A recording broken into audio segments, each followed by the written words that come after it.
Team India ఇంగ్లాండ్ని first ఓడిఐలో 4 wickets తేడాతో ఓడించిన విషయం తెలిసిందే. అయితే ఈరోజు సెకండ్ ఓడిఐకి రెడీ అయిన టీమిండియాలో 3 ప్లేయర్స్ కీలకంగా మారే ఛాన్సెస్ ఉన్నాయి. వారెవరంటే రవీంద్ర జడేజా. ఫస్ట్ ఓడిఐలో మంచి ఎకానమీతో బౌలింగ్ వేసిన జడేజా మరోసారి కీలకంగా మారుతారు.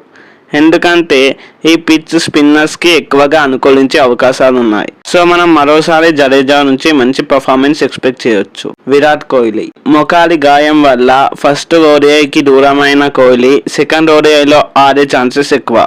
మోస్ట్ లైక్లీ యశస్వి జైస్వాల్ని బెంచ్లో కూర్చోబెట్టి తన ప్లేస్లో ఆడొచ్చు. 2025 ఛాంపియన్స్ ట్రోఫీ దగ్గరకు వస్తుండగా కోహ్లీపై భారీ అంచనాలైతే ఉన్నాయి.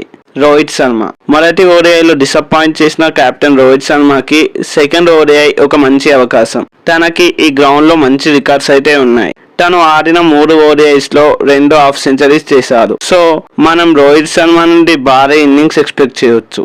వీడియో నచ్చితే లైక్, షేర్ అండ్ సబ్స్క్రైబ్ చేయండి. ఇది వీడియో. మరో వీడియోతో మళ్ళీ కలుద్దాం. Thanks for watching. జై హింద్.